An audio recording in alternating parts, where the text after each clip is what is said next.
Welcome back, everyone. We hope you're well fed and well rested because it's time for some tennis, and not just tennis, European grass tennis. I'm Alex Christensen. Joining me, as always, Candace Hare and the Grizzly Man, filling in for Steve, I guess.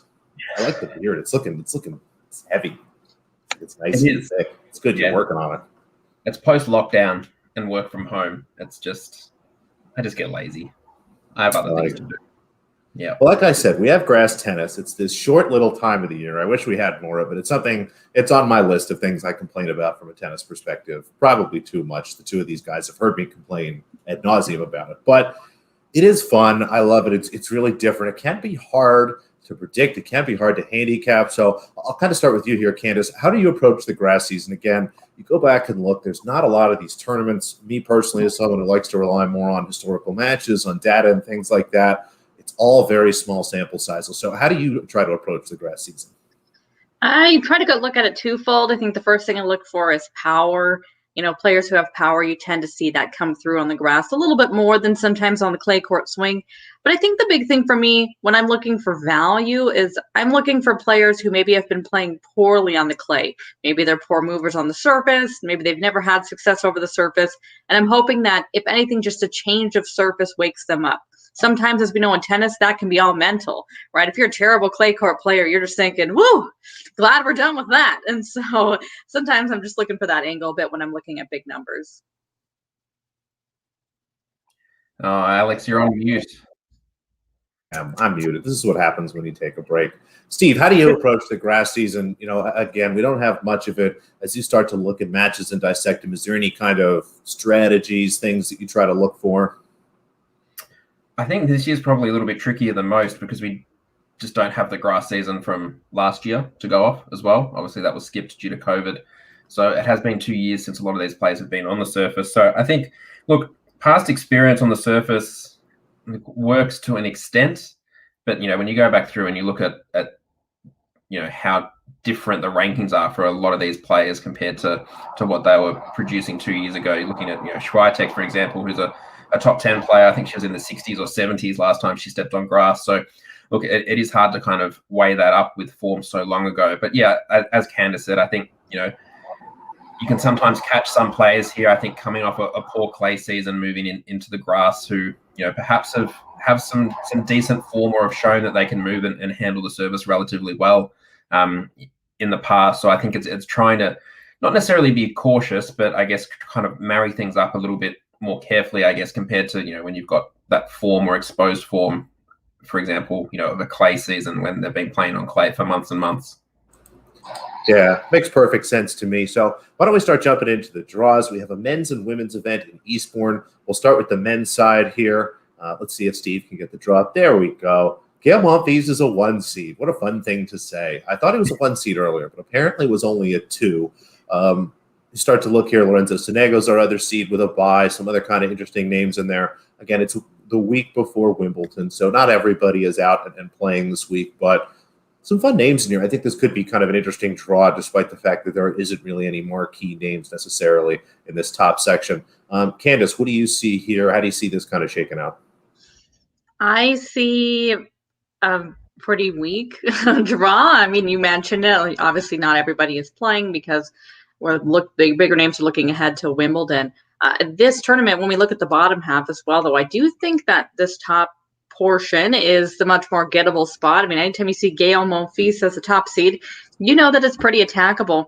The name in here that really intrigues me is going to be Emil Ruusuvuori, the Finn. I've spoken at length, I feel like, during the clay court season about how long it had been since he had even won a clay court match. I don't think he won a main draw clay court match this entire clay court swing. And he did the same thing last year. So it's a surface that doesn't play well to his strengths. He is one of those aforementioned players we talk about who has a little bit of power. And while we think of him as more of a hard court player, I do think he could have a bit of success here on the clay. From a draw perspective, you're not looking at anything overwhelming, right? He plays against a clay court player right off the bat with Albert Ramos Vinola, who's had a couple of nice sparks, but albeit on the other surface. And then what are you looking at? Maybe the winner of Nishioka versus Seppi, which maybe that's a little bit of a toss-up in its own right. And then you're looking at Monfils, who is one of the few big names that Ruusuvuori has actually beaten in the short time that he's been up here at the highest level. So he's intriguing to me. I have seen he's taking a little bit of money, so I know I'm not alone on this front. So be careful. I think there are some 20s still floating out there. When you start to tilt down to 15, I think that's a little bit short. But he's an intriguing name in a section that I think is very gettable. Yeah, it makes perfect sense to me. How do you see this shaking out, Steve? We've got a couple Australians here, and you mentioned it. You think Australians maybe might be a little better on grass. There's actually some grass courts down there, isn't there? Yeah, and I think just generally overall they have shown, lumping everyone together into a group that they can play some relatively decent tennis on the grass. I think, Alex Bolt is probably an example of that last week, winning a challenger tournament after coming off next to no wins, I think, on the clay over the last couple of months. So, look, it's an interesting section of the draw here. So there are a couple of Aussies. Max Purcell got in as a lucky loser, but actually knocked off Kevin Anderson in the first round of qualifying, which was quite the upset there. Generally, look, it's the week before a Grand Slam, so I don't like going for the heavy favourites, I guess, and particularly with this tournament, I guess, being rained out in that first day, that things are going to get a little bit tighter schedule-wise. Looking to here, I've probably kind of drawn myself towards, first of all, probably John Millman, I think, out of that second quarter there. He's looked relatively solid on the grass. I guess the last couple of weeks, he does struggle against Alex de Minaur, but that's just something that's always... he's always struggled, I think, against de Minaur. So it is going to be, it's a tricky matchup for him. But I think looking at this little section here, his play might be well suited to be able to make it, through to that final four there. But looking to the top, there's not a lot outside of, Candice mentioned Ruusuvuori there. I'm pretty happy to not get involved with Monfils or the other Aussies up the top there.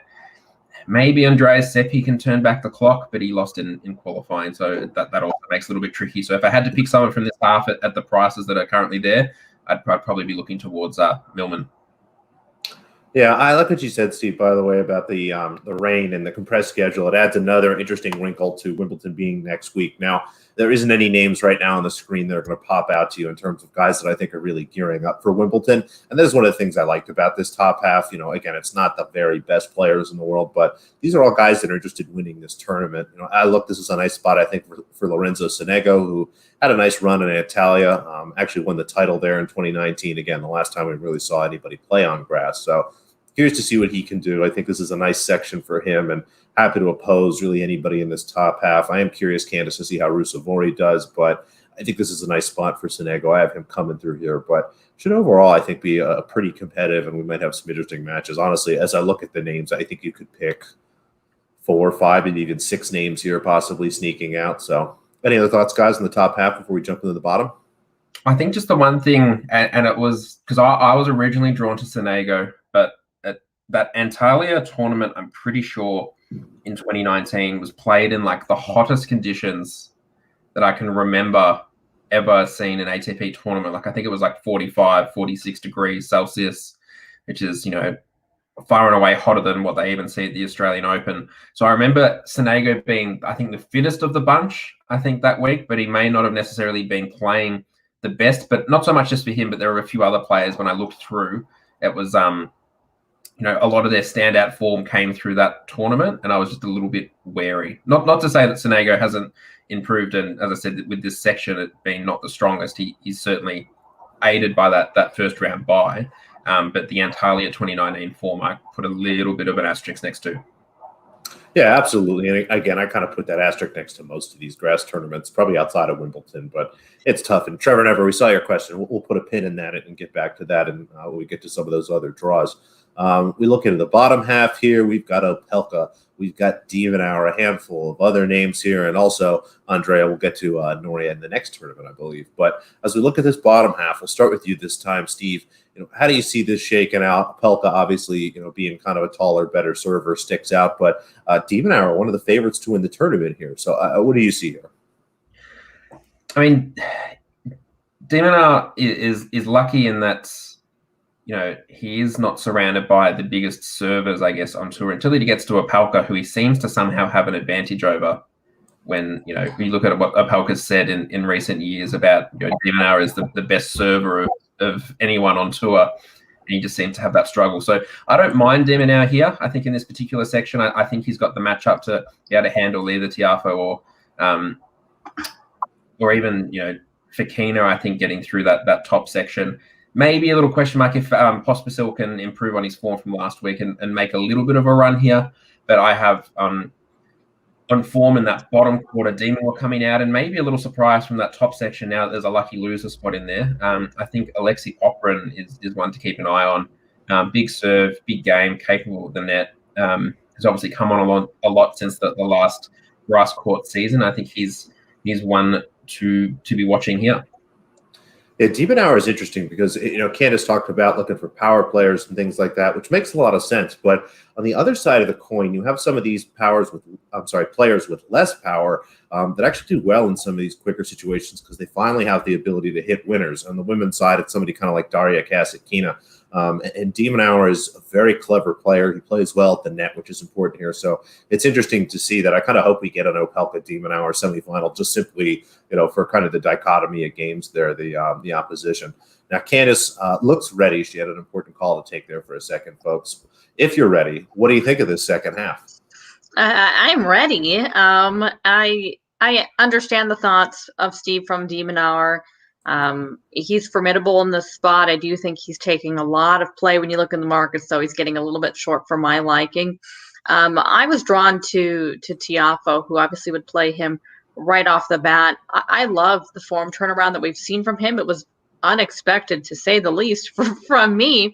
But regardless, he's playing very, very well. He seems to be motivated, and I actually kind of like that he lost last week because I think it keeps you pushing and it keeps you striving and moving forward. I like the matchup for him against de Minaur, and if he takes that, then that entire draw is opened up. So I'd lean more towards Tiafoe, but I do think this is a section where, unlike the top portion where it's a little more muddled, you kind of are searching for names.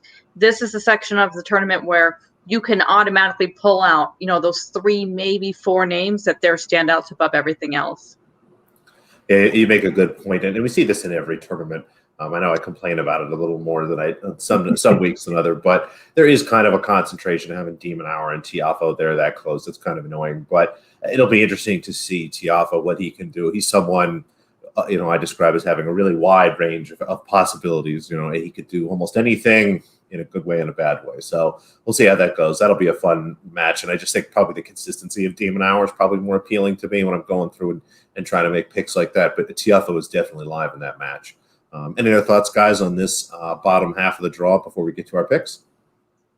Just the one thing. There was a comment around Cam Norrie, I think earlier. The reason that lucky loser spot is at the top there is because Cam Norrie is pulled out, citing fatigue from making the final last week, and obviously trying to save a bit of energy for next week. So I think it's Gombos has come into that lucky loser spot to face Alexei Popyrin in the first round.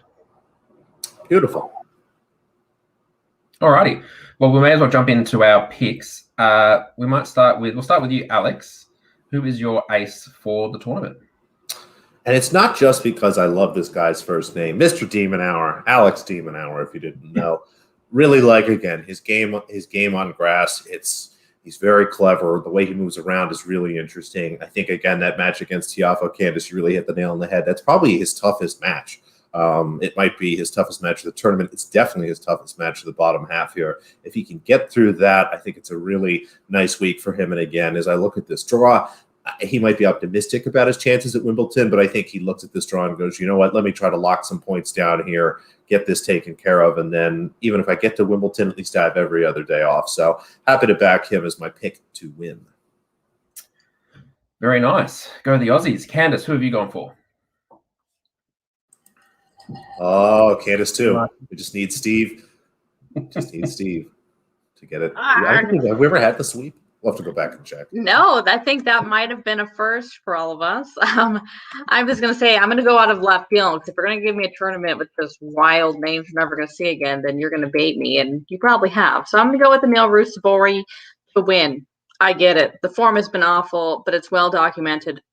Not just how bad he is on clay, but it is is something else. It's been years since he's been able to win a match on clay.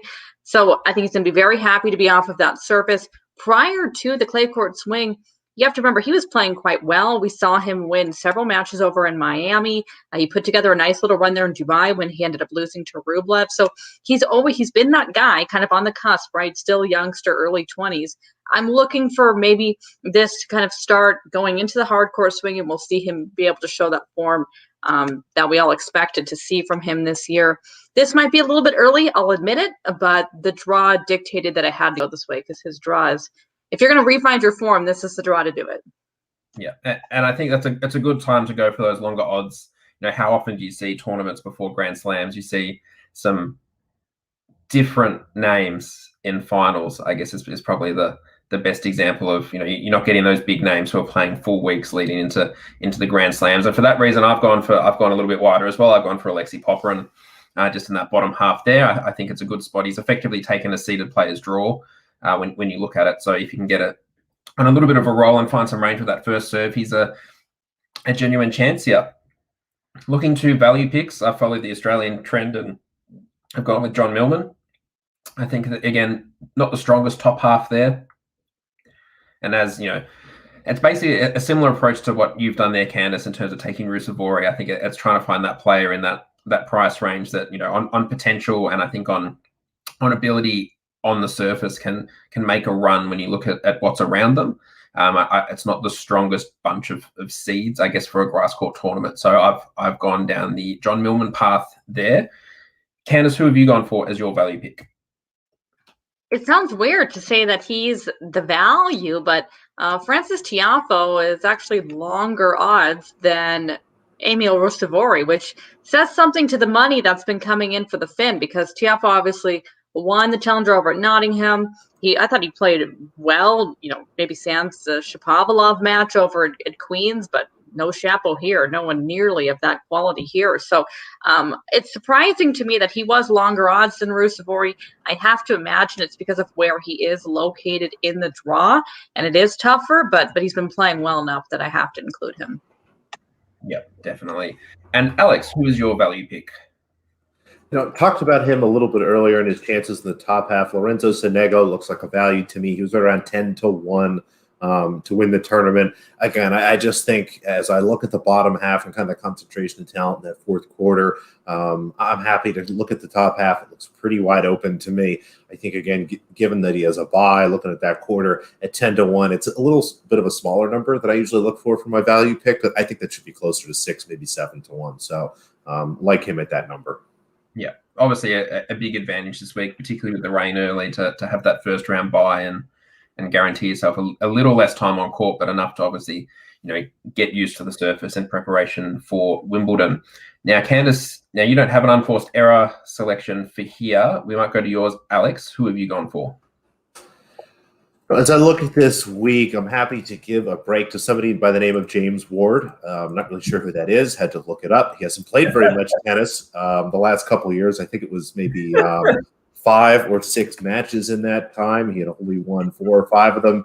He's a wild card here. I mean, to be perfectly honest, folks, wild cards are always really easy choices for this. And now that I finally have it up, he did play a little bit in 2020, but this year so far, let's see, he has 1, 2. He is 1-3 losing matches to people in ranks as low as 300.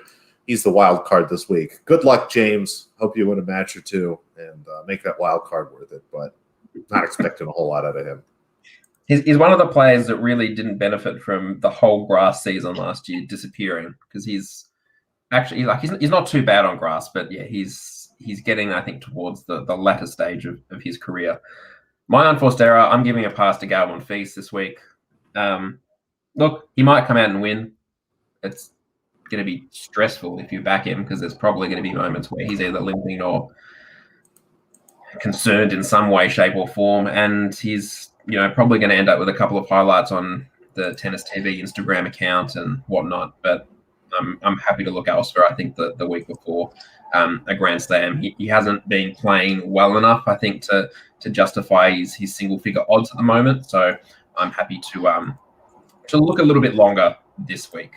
Now, Candice, who's your overvalued player for the tournament? My overvalued player for the tournament is going to be Alex de Minaur, not with relation to his potential to win. Obviously, I could see him winning, but I mean, I'm seeing him 7-2, 9-2 in places. I just think that that's very short, especially considering he's in the tougher portion of the draw by a long stretch for mine. So happy to put him as overvalued. Yep. And Alex, who have you gone for? As I start to look at my overvalued player here in this tournament, Riley Opelka is someone who I think is maybe getting a little too much credit for his, what are we talking about? Modus operandi being a server, his reputation as a big server here. He was low single digits. I'm trying to remember. I think it was right around 6-1 or so. Being in de Minaur's half like that, that number looks really, really off to me. So happy to pass on him at what I'm seeing in the market this week. Yeah, and I'm curious to see how his draw, I guess, for next week shapes out as well, because I think, he's the type of player that could cause a bit of grief to a player or two, particularly if he finds his first serve at a high rate. My overvalued player is, well, I've continued the Australian theme, so I've got my overvalued player is Ben Simmons, but also anyone in single-figure odds in this particular tournament. I can feel... Is he going to walk off the set? Candice, can you handle the rest of the show without me? We'll just start breaking down Ben Simmons from yesterday. There's not much to break down. Steve and I will just keep passing the ball to each other. Yeah. I'm just going to take a walk for a second, let Steve finish what he's doing, and then maybe I'll feel better when I get back. Look, it's anyone in single-figure odds. I think the week before a Grand Slam, the first day was rained out. Things are going to get a little bit more compressed. By all means, de Minaur or Opelka or Monfils might win this tournament, but I'm just not. I generally like to look a little wider. I think particularly through these tournaments before Grand Slams. I think if you look at, was it the Belgrade tournament before the French Open? Was it Djokovic faced Malkin? Yeah. There's potential there. I think particularly the week before Grand Slam. So that's where I've kind of... Oh, he's mad. There's an earthquake. Just a very creaky floor. All righty, but the screen. That just about wraps up Eastbourne. Shall we move on to the next men's tournament, Alex? Yeah, whatever. All right. You'll like this one. We're nearly at the WTA. We're nearly there.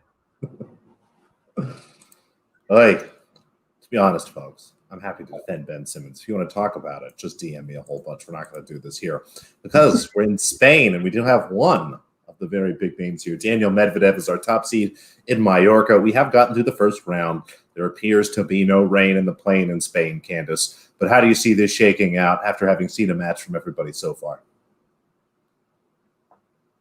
Oh, she's on mute. Gosh. Candice, career leader in show mutes. It has been too long since we've done a show. That is clear off of this. We'll rectify that. Don't worry. Yeah. So back to what I was saying. It's going to be interesting to see how this tournament shakes out because this one, draw-wise, is similar to the one we just covered, except completely the opposite in that I feel like all of the tough players, for the most part, are up here in the top portion.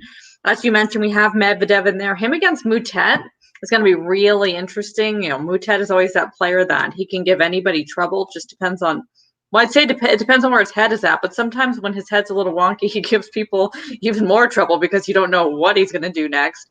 But that should be a fun one between the two of them. You obviously have Ruud in there on the surface level. This is the type of tournament, again, you expect him to make a really deep run. He just seems like he's at that stage of his career right now, that maybe he's not as competitive against a Djokovic or a Nadal or even a Tsitsipas at this stage, but against this level of competitor, he's right there. I found this top half though to be really, really difficult. Basically, what I did is just completely avoid it and focus on the bottom. But as a fan, I'm gonna love watching this portion of the draw. I especially really want to see Moutet and Ruud and Yuri Vesely, but my wagering dollars are going to be far away from this bunch. There's quite a dichotomy in talent from my perspective and what we're seeing now in the bottom and top half. I'm sorry, the first and second quarter here in the top half. Steve, what do you see? Well, I think Mallorca's probably pretty glad that Medvedev took a wild card late because the draw's not the strongest.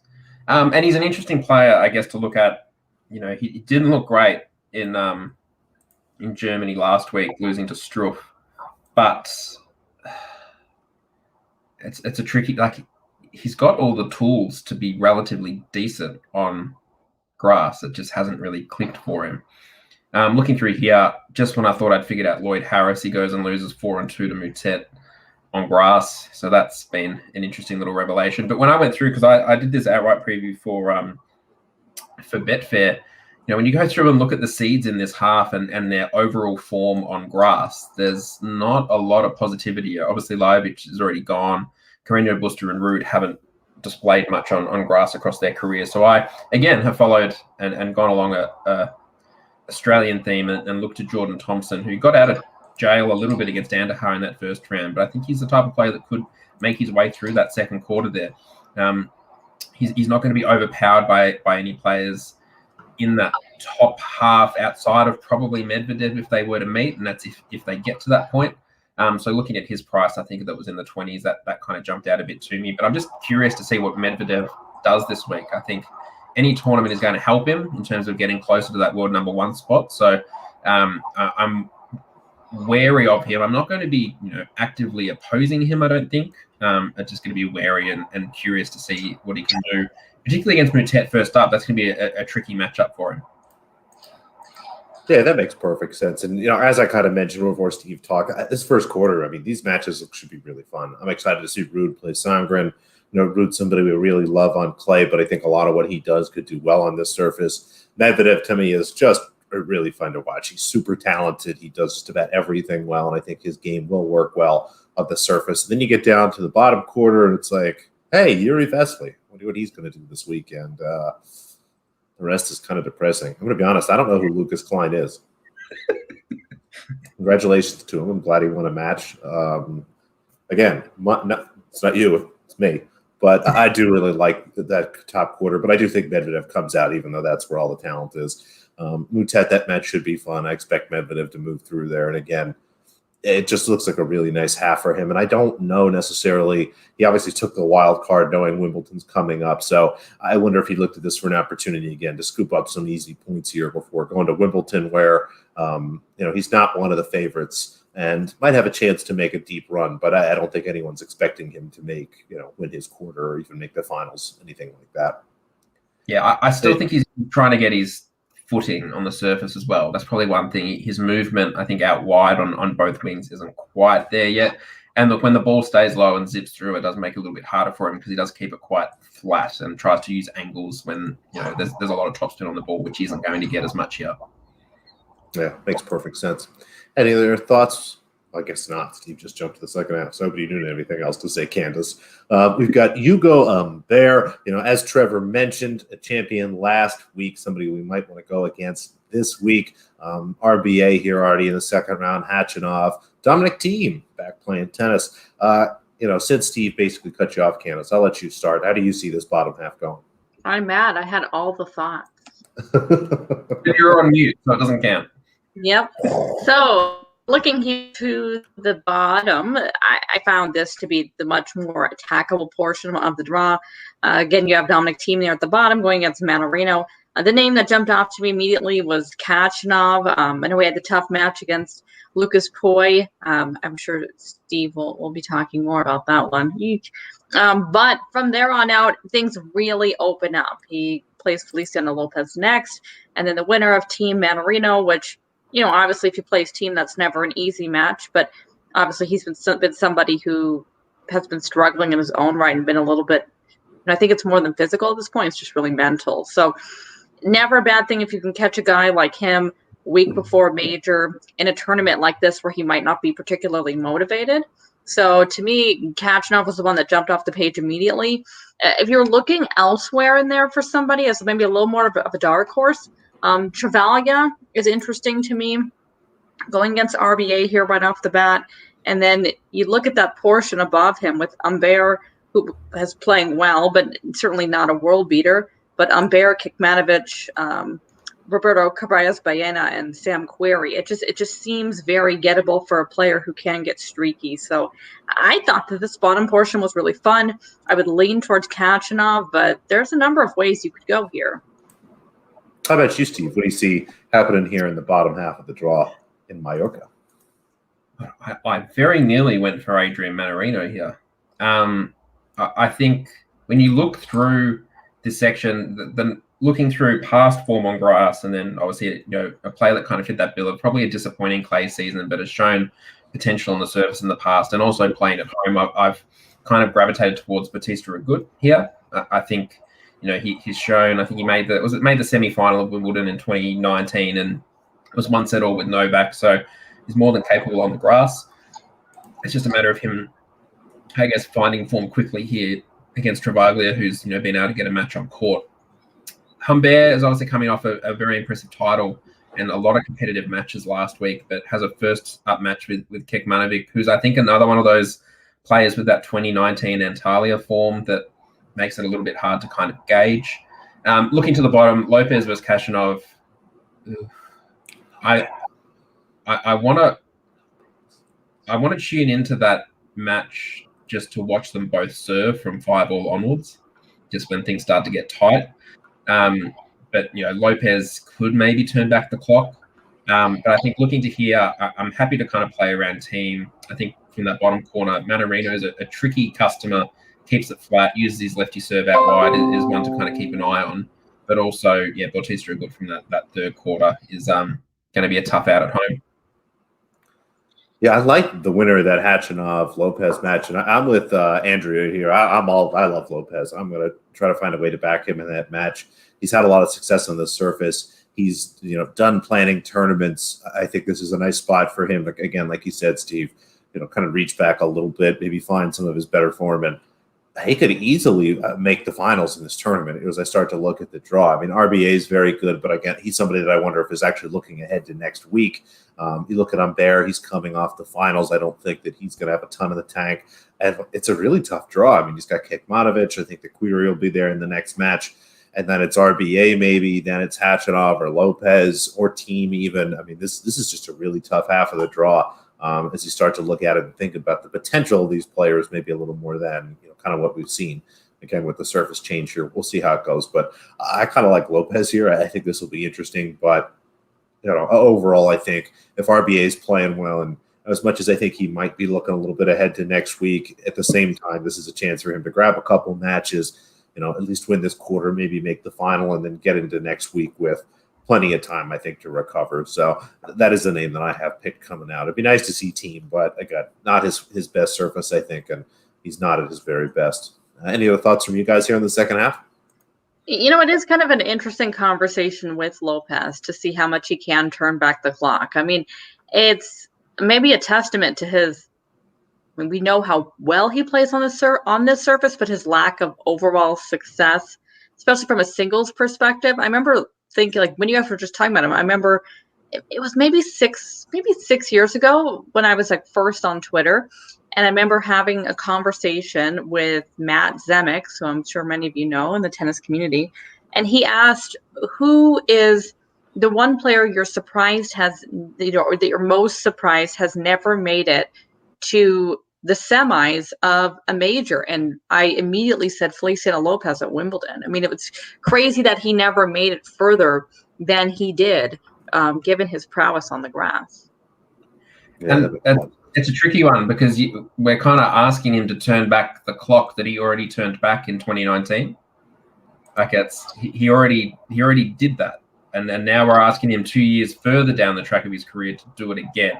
Not to say that he won't. I mean, obviously, it's a good win first up against Kun there as the qualifier. But I do think, looking at that Khachanov Lopez one, that's probably going to shape that bottom quarter there. And I think either of them would be very capable against Dominic Thiem and also Mannarino, even though I do think that Mannarino, looking at his odds to win that quarter, isn't the worst play. Yeah, that makes all the sense in the world to me. I guess we're ready for picks then, Stephen, are we? Yes. I'll just get mine out of the way because he was just in that little half there. Mine's Roberto Bautista Agut. As I said, he's got the form on the grass. He's playing back at home. He's coming off a disappointing run, but I think if he can find his stride early, I think his price looks solid. He's the only person I think in that single figure odds of any tournament that I'm happy to get involved in here, just given the circumstances and the draw. Now, Candice, do you have someone else from the bottom half? I do. I'm going to be going with Hachinov. I know he had the tough first round match, but it did seem like he found his way there towards the end. I think he will be very happy to be making his way through the rest of the season, obviously heading towards the hard court season as well. But this just, to me, from a draw perspective, looked very gettable to him. I wanted players who were close to team, knowing that he was probably a bit vulnerable. Definitely sounds like a good idea to me. And Alex, who have you gone for? Mr. Medvedev, I think, again, as you look at this draw, despite how tough maybe his little quarter is right now, he is the best player here. I think that he avoids a lot of the players that honestly will give him a ton of trouble, despite how much I think that quarter will be fun and interesting. Just a really nice spot for him. I'm not betting on him to win, but I think he is the pick and the clear favorite to win this event. Seems fair. I mean, I think I was originally ruling him out a little bit more until it was the fact that he's taken a wild card and he's gone out of his way to come here. I think that shows that he does want that time on court, I think, particularly before Wimbledon. Particularly coming off his loss last week to Struff. Value-wise, I've gone for another Aussie. As I said, Jordan Thompson in that top section. I think he can play around the seeds who haven't shown a lot on grass over their career. And he's the one that seemed to jump out in that low 20s mark. Doesn't have to face a seed here now in the second round with Klein knocking off Lajovic. Candice, who have you gone for as your value pick? Gotta unmute myself so you guys don't come after me. Does that count for the counter, Steve? You gonna count that one? I went for Stefano Travaglia. Again, like so many people, someone who we have not seen on the clay a ton, but he has here and there thrown in some pretty sneaky matches if you go back or are willing to go back a couple of years, which I feel like you always have to do because all these guys only have like one or two matches over the surface coming into it. But, he gave John Millman a very hard time at Wimbledon a couple of years ago, if you remember that. He's played Rublev and given him, I think they played 5 sets over the grass as well. So he is somebody who has the form. That if matches go long, that's not a problem for him at all. So if this section gets competitive, he's one of those workhorse guys you can see making your way through. So I thought Travaglia, making it through that match pretty comfortably against Pelia, going against RBA next. I thought he was an interesting one at one of the longer odds around. That seems, that's. I think he's certainly got the serve. I think that's going to help him. I think a little bit more than some of the other Italians. I guess translating that over to the grass. Alex. Another value pick with maybe the highest odds, again, somebody kind of in that 9 to 10 to 1 range. As I look at it, I talked about his draw. He's in a nice spot. He should win that quarter there. He avoids Medvedev until the final here. Just a nice spot for him. And I think, again, even at 9, 10 to 1, he's in good shape. Yeah. And just a couple of quick unforced error selections. I'm giving a pass for Dominic Thiem this week. I don't see, it's still going to take a little bit of adjustment, I think, with him to the grass here.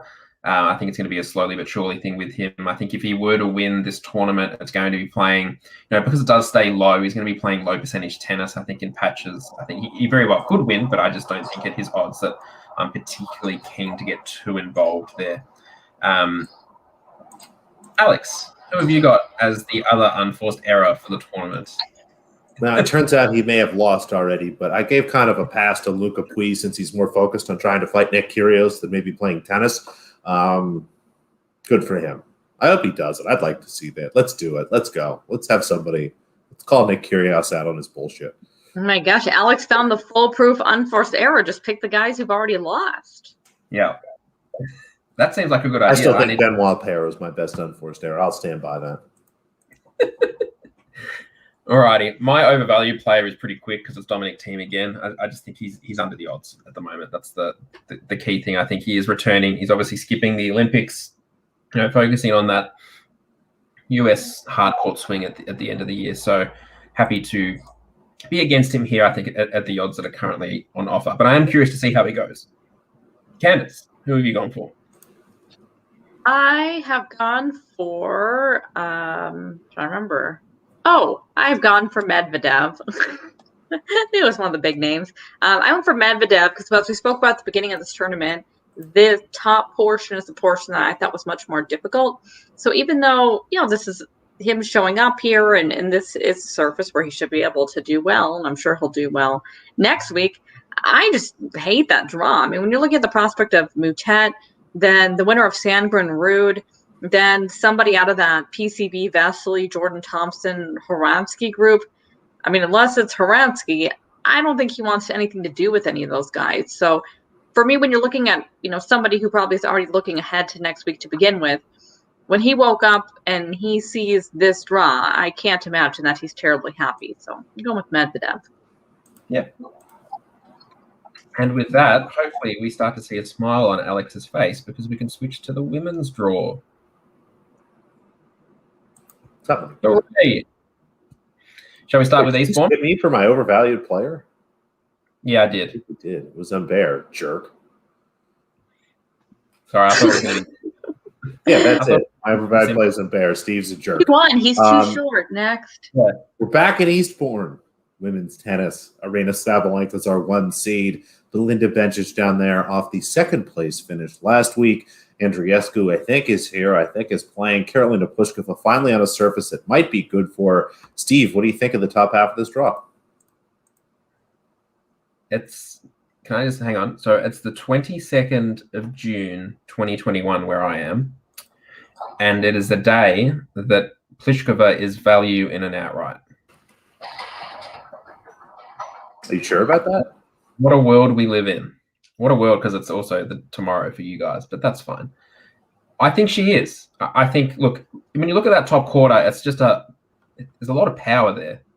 I think when you look at her, she won here in Eastbourne 2 years ago without dropping a set. It's a favorable spot for her, I think, to kind of regain that form. I do feel like with Kiki Burton's kind of transitioning out of the game this year, I feel like Pliskova is going to move her way into that kind of vulturing of tournaments mode, I think, where she can. And I think this is a good spot. I think Georgie's not, it's going to be a big hitting match on grass to start, but I think, she's more than capable there. Is probably going to be the better of, will be a favorite in each of those matches. And I'm just not sure Sabalenka, there's a bit of a question mark, obviously, because she hasn't played a lot of grass court tennis. But I think she's in a good spot there.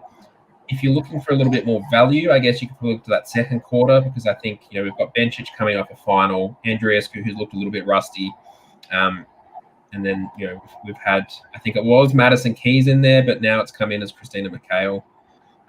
So, you can maybe make a case for trying to find some value in that second quarter, maybe with a Golubic or someone similar. But I think if I had to pick someone out of this half, I'd be going with Pliskova.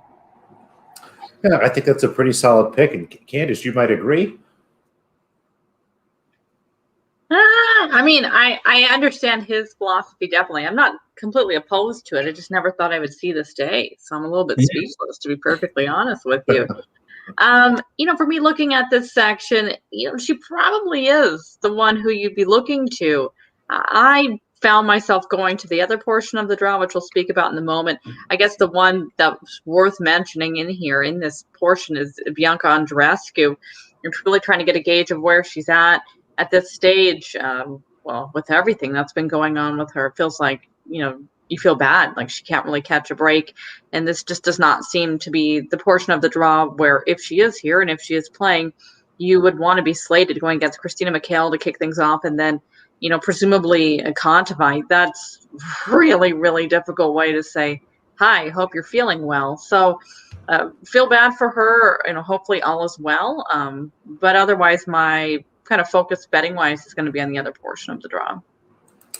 Yeah, you look at it, Sabalenka as a 1 seed has a surprisingly tough draw here. I mean, the winner of Kudermetova Risk is going to be tough. Pliskova there could be really difficult. You look at the second quarter, I think Bencic could do well if she's really focused after a long week. That could be tough. Kontaveit should do well here. We'll see if Andreescu and her game translates to grass.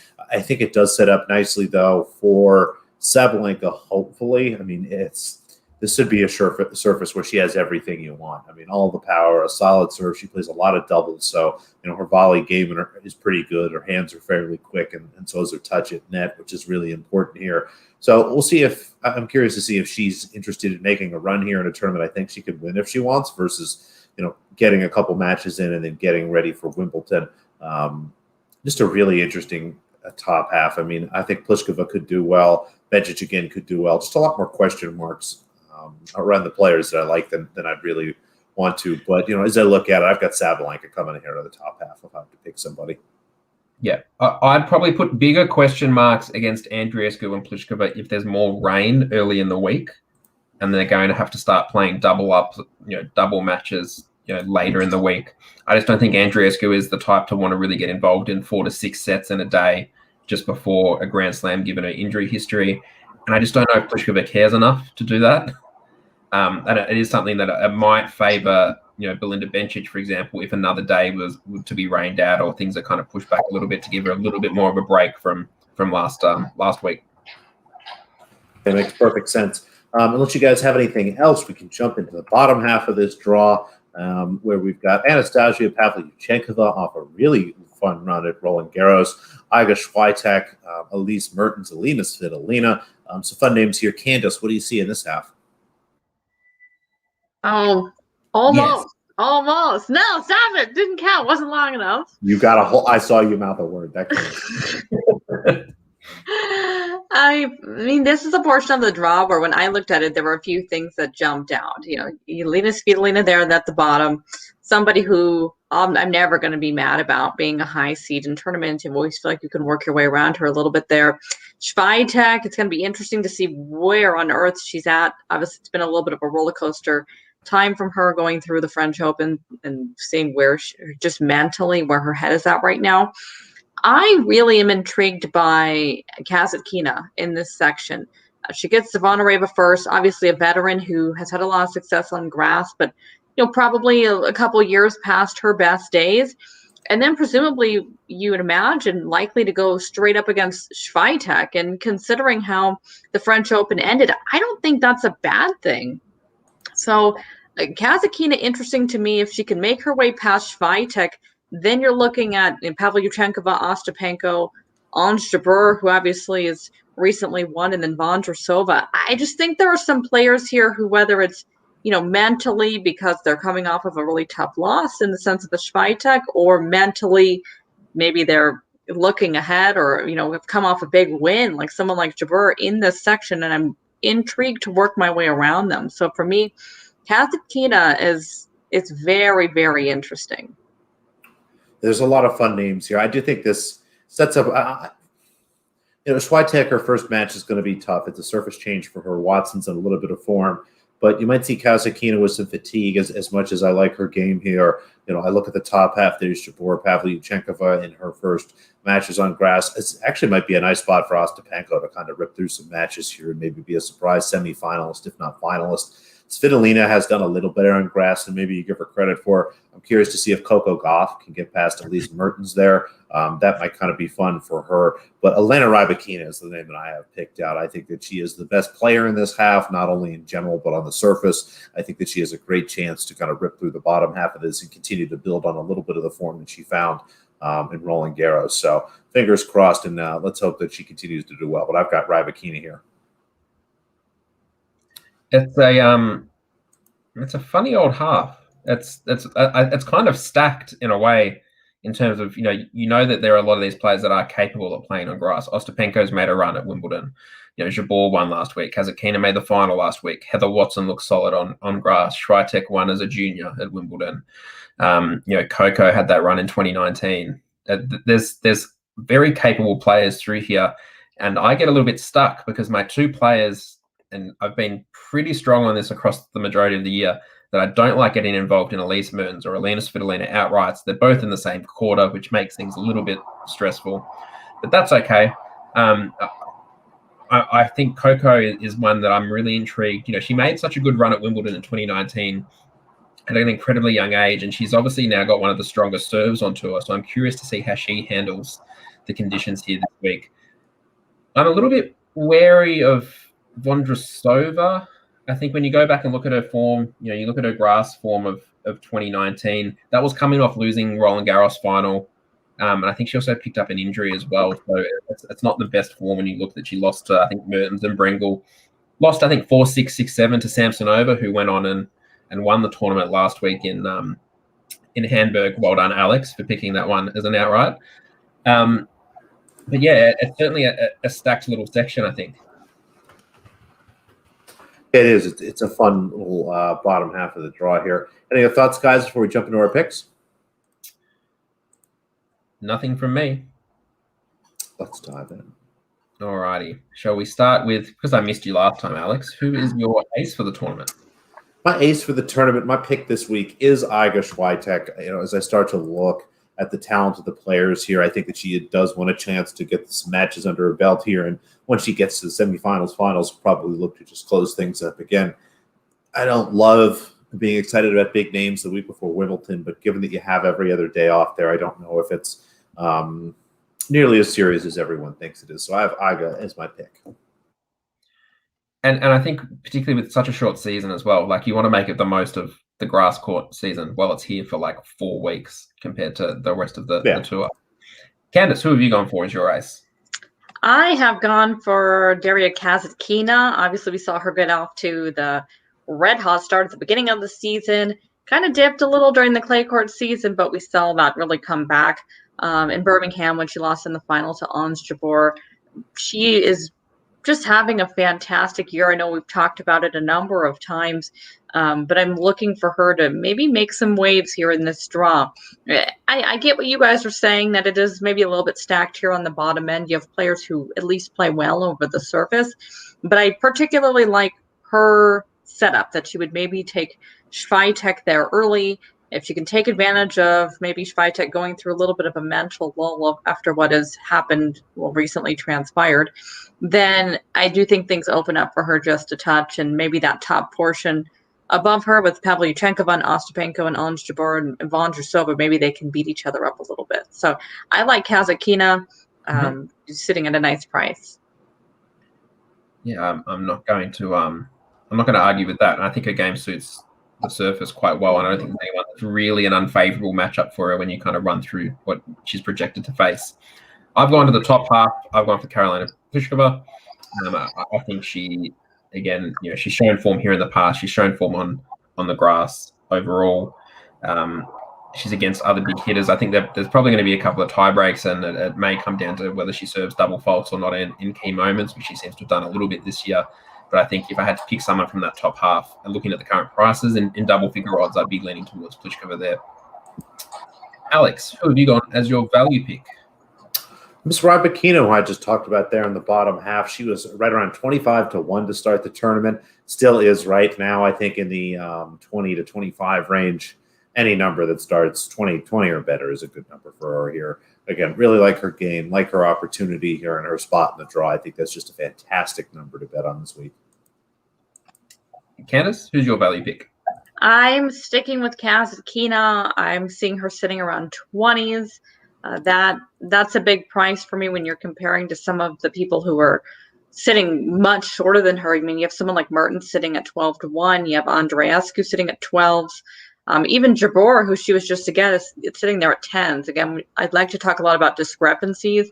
But if you go back and watch that match between the two of them, is it worth Jabeur being half her price? I don't think so. Yeah. And I've also tried to find someone in double figures for the value. I've gone with Coco. As I said, she looked pretty good on the grass a couple of years ago. And with now the strongest, I think it was the fastest serve I think she had at Roland Garros, equal with Sabalenka. Her first serve is right up there now. If she can find that at a high enough rate, I think she's a decent chance there. I think she's starting as a favourite against Elise Mertens in that first round. So I think if she can beat Mertens and take advantage of the Svitolina quarter, I think there's a bit of value there for Coco.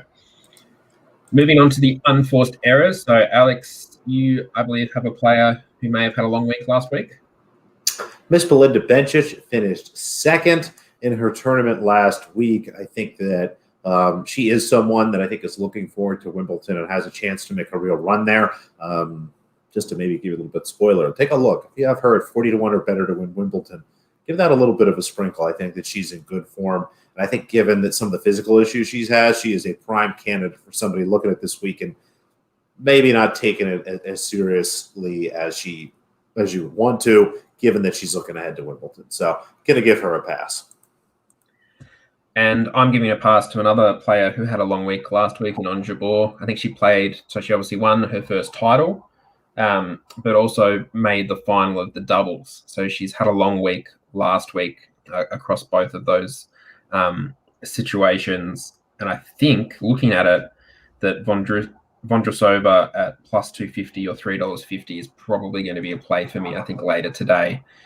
Just given as what I said there about that 2019 form not potentially stacking up, given some injury and let down from Roland Garros. So I think that might actually be a decent spot here, I think, to get opposed Jabeur, who's sitting around $1.30 or minus 300. Alex, do you have an overvalue player for us? Yeah, I do. I couldn't disagree with you more about the value on Coco Gauff here. I think that given the fact that she starts with Elise Mertens and has to go through probably one of the tougher parts of this draw, I have no interest in betting her at some of the numbers that I'm looking at. Yes, it was in double digits, but I would need a really big number to back her this week. So just don't see any value on her, given her spot in the draw and her relative inexperience. I mean, she has the game for it. She might be able to put it together, but I'm not ready to back her at these numbers. Candace, who's overvalued for you? Oh, wow. He didn't even wait for me to say it this time. He's like, boom, there it is. I went with Bianca Andreescu. We spoke about everything she's been through. I mean, aside from that, this draw is really, really tough for her right off the bat, with the likes of Madison Keys and then presumably Kontaveit right after. She's been pretty open recently about, whether it's the injuries or COVID and everything she's been going through. So she at least seems to have a positive mindset about it all, which is pretty amazing, all things considered. But I think this is going to be really tricky for her. Obviously, this is a portion where you're looking at, still kind of getting herself fit again, which I feel like is something we've said for her a number of times. I do think she's had a number of changes as well. I think maybe she changed her agent, and so she's had a lot going on recently. Hasn't been the smoothest 2021 for Andreescu after a not over smooth 2020 as well. My overvalue player, I put myself last here because then I made sure that everyone was covered off this time and I didn't miss Alex again.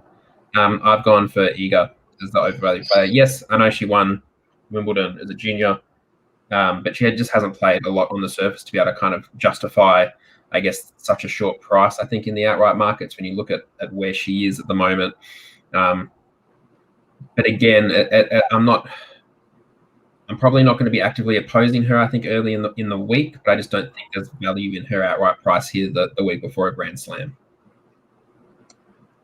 Shall we move on to one of the better named tournaments of the year? Apparently, it's not pronounced the way it's read. I've asked a couple people. Apparently, this is the German word for bath, but it's pronounced like Hamburg or something like that. I'm not entirely sure, but we're in Germany, still in the grass here. It's a women's tournament. It's pretty fun. Petra Kvitova is our top seed. We see Kerber there, Podoroska, Sorana Kirstea. Not as top-heavy of a field as the last tournament, but I think still some interesting names here. They were able to play. There was no rain in Germany here, so we're past the first round. Candace, how do you see the rest of this top half shaking out? Oh, it's going to be very interesting. When I was first looking at this one, I found myself leaning to two players, Nadia Podoroska and Amanda Anisimova. I say that knowing that Podoroska, and I think Alex is with me on this, in that we're part of the same bad club. But you have those couple of players. You have those couple of players that are kind of like your cliff players. Like every draw, you're like, oh, she's here, and then you zone in on that. Podoroska is definitely one of those players with me, so I always try to preference that. But I don't mind her at all. I mean, she should have a easy enough match here up next, and then potentially against Kvitova. who obviously you always pay attention to, but she's not necessarily had the most consistent form as of late in her own right. Obviously, we know she's good on the surface, however, but the power of Podoroska is interesting in this spot. I would be leaning towards her and Anisimova on here, but a fun little tournament that we have on our hands. I think Steve will talk a little bit about Miss Kvitova, but I think you're right. Podoroska has a chance to maybe take advantage of that first quarter. Steve, what do you see here, and why might we be doubting Miss Kvitova? Well, I can't back Petra because last time I backed her, she rolled her ankle at a press conference. So I'm still a little bit stung by that. That is just add it to the list of quirks for 2021. She didn't look great early in that first round match, dropped the first set. And I think Lee is going to be a tricky little matchup, I think, for round two. I don't know. I just don't really like getting involved in Petra the week before Grand Slams. I just have these flashbacks of, I think, all these times, I think pre-US Open that she's played the week before the US Open and pulled out or retired or hasn't handled humidity or heat. So I'm not really keen to get too involved in Petra, but that means that opens up some other opportunities here in this top half. And I don't mind Podoroska. She looked obviously pretty good in a beatdown in that first round. But look, maybe this is the week for, we talked about Feliciano Lopez turning back the clock earlier. Maybe Angelique Kerber can do the same here in this second quarter. She's got Blinkova and Isamova and Petrovic. I think she should be starting favourite in most of those matches and could probably, look to knock off Petra if they were to meet there in a semi-final. So I'd probably be looking towards Angie. Yeah, it makes perfect sense to me. I think the winner of the second quarter probably comes out of this half of the draw. Kerber is great on the surface. Again, she's somebody I mentioned I backed at Wimbledon. I think we talked about that a little bit before the show. Another one I'll give to you, folks. If you got Kerber 80-1 or better, sprinkle a little bit of that for Wimbledon. But I think the winner of the match against her, and I think Anisimova is going to be there, is in really good shape, not just to win this half, but to win this tournament. So I think it'll probably be Angie Kerber, but I think Anisimova has a great chance here to kind of start to find some form and really get it together here. Yep. Alrighty. Shall we move on to the bottom half since Alex is on mute? Alex, do you want to run us through it while I update the mute counter? All right, fine. Laura Siegmund here. What a match. We got Jessie Pegula, Sarah Sorbas Tormo, and just when you thought there was really no good names in this half, Miss Victoria Azarenka has a dream of a draw here in her practice event for Wimbledon. Corday is pretty solid on grass. I think might be tougher than maybe people think in this match here if Azarenka is able to beat the qualifier, which obviously I expect to happen. But, man, it looks like she kind of walks into the final, doesn't it, Candace? It does to a degree. Obviously, this is a portion of the draw that's really, really favorable to her. I just don't see anybody in this section that's going to give her any trouble if she's anywhere near her. I wouldn't even say her best form, her B- form. So a little bit more maybe boring from a wagering perspective, but I'm with you. I think she should kind of skedaddle her way to the final. Yeah, I don't see. When I looked through this draw and when I looked and was starting to kind of watch snippets yesterday, like Sorribes Tormo versus Trevisan would have been really fun to watch on clay, but I have no desire to watch that on grass. It's just too loopy and it just wasn't particularly enjoyable. I don't see balls. Yeah, and it just doesn't work on grass the same way it works on clay. I think, looking at this, if you had to kind of quickly take a glance at it and look at it and pick two players, I'd probably go Pegula and Azarenka as semi-finalists. Azarenka did play. She played last week, and then also, I think, did she win the doubles with Sabalenka? I think it was. Yeah. Had a bit of time on court last week. Preview. Yeah, a lot of players kind of playing doubles to kind of find a little bit more time on court. Novak Djokovic is an example. I think he's playing Mallorca doubles to kind of not have to go into the bubble in Wimbledon until he really has to. But yeah, look, I think if you had to pick one from the third quarter, I'd probably go Pegula. It was a really impressive start. Haven't seen her much on grass over her career. And looking to the bottom, unless Cornet can pull something again like she did last week, she looked pretty solid until she ran into Bencic. But I think this looks like a Pegula Azarenka semi-final. Yeah, I tend to agree. I actually think Pegula might get knocked off maybe by Siniakova or somebody there. I wonder how she does on the grass. I mean, she's been a great player. I mean, it's one of those rare stories of somebody kind of a little bit later in their career kind of, starting to peak like this. So that's quite a bit of fun. Any other thoughts, guys, on the second half of this draw before we jump into our picks? No, I have nothing more to add. Shall we jump straight in? Do you want to start us off, Alex, with your ace?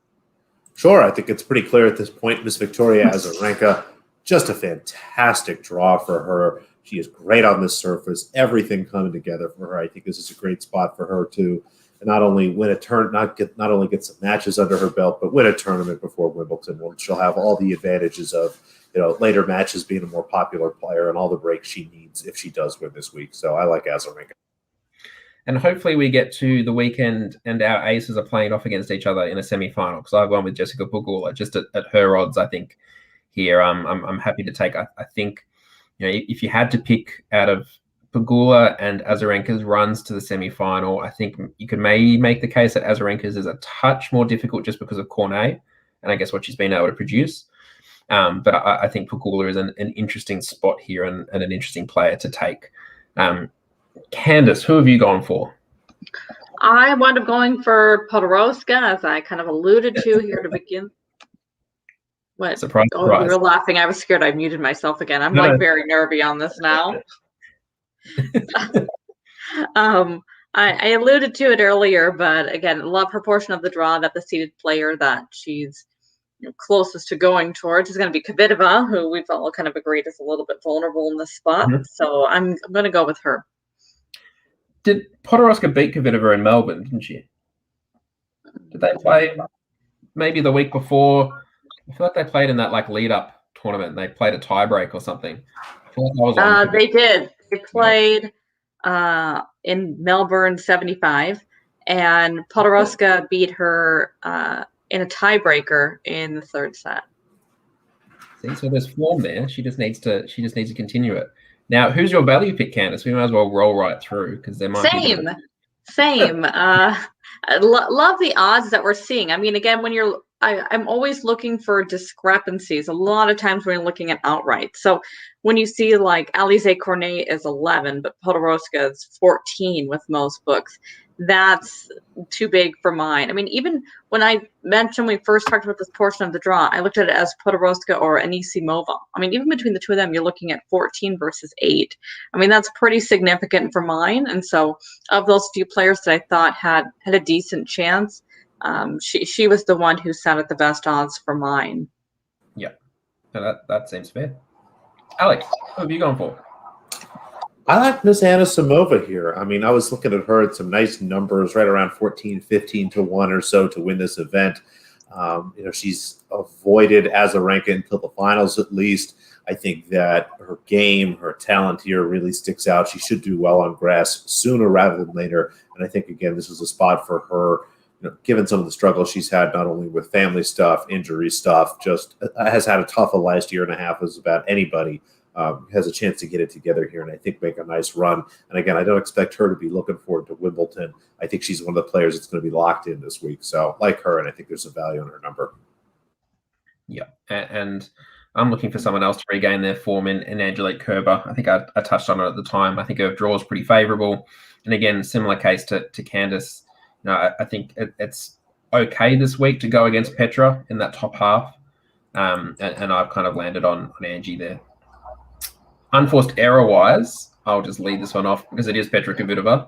I'm happy to give her a pass. Again, don't really want to get involved because if I did back her, she'd probably trip over on the way out of her Zoom meeting after a second round win or loss. So I'm happy to give her a miss here, and I know that she is one of those players that is going to be one of the favourites for Wimbledon next week. So I'm not really seeing her putting together an exceptionally long week here.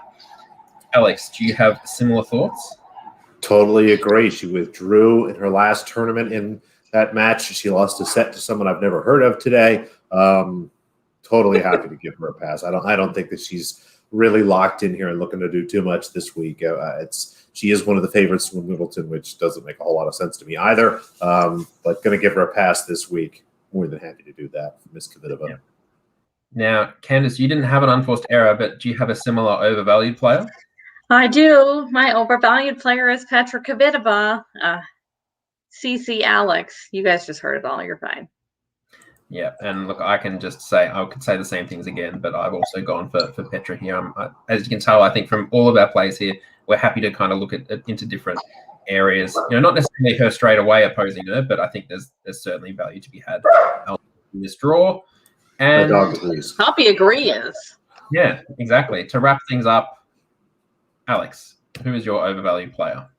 It hurts me to say this because I'm a huge Jessica Pegula fan. She's been great for me in terms of betting over. She's been great for me in terms of betting money lines. She was an absolute star in World Team Tennis, which sort of kept things together during the pandemic last year. I love Jessica Pegula, but she is way overvalued. She's in single digits to win this tournament. She has to play Azarenka in the semifinals, which means she has Anna Samova, maybe even Kvitova if she puts it together in the finals. This is just a really bad number. Do not bet Jessica Pegula to win this tournament. Well, I saw like 6. Oh. Yeah. Oh. Yeah. Fine. Well, I think that just about wraps it up. That's all I got. 4 tournaments, and I'm just having a look at the calendar. There's some tournament next week called Wimbledon. Never heard of it. Wimbledon. Yeah. I guess we better cover that, shall we? I think we'll find some stuff. Yeah. I know we've been a little disparate, folks. A lot of things going on, but it's a big event next week, and Steve and I are working on some stuff with one of my buddies from the Net Worth Pod. We'll get Candice involved. We're going to try to do all sorts of goofy stuff. Wimbledon's fun. I love it. Mm-hmm. It's probably my second favorite major. It might be my favorite. I don't know. I really like the French. I would have thought it would have been your third favorite behind Charleston 1 and Charleston 2. Those, unfortunately, are not slams yet, but if they have a slam in Charleston, that will quickly be number 1. So don't worry, folks. We'll get a lot of good stuff together from Wimbledon, I think. So make sure you follow us everywhere, like us everywhere. There's all sorts of places. You guys know better than I do, but give us support. Yeah, there's Instagram as well. Is that at EST show? Sorry, Alex is just confused because he still doesn't know what Instagram is. No. But that's okay. Yeah. We will leave it there. Thank you for everyone who's tuned in live or is watching this back on replay or listening through any of the podcast platforms. We do appreciate all of the feedback or likes, reviews, subscriptions, ratings, everything under the sun. And yeah, we will be back, I guess, at the end of this week to cover off on both the men's and the women's draws from Wimbledon. So we will see you then.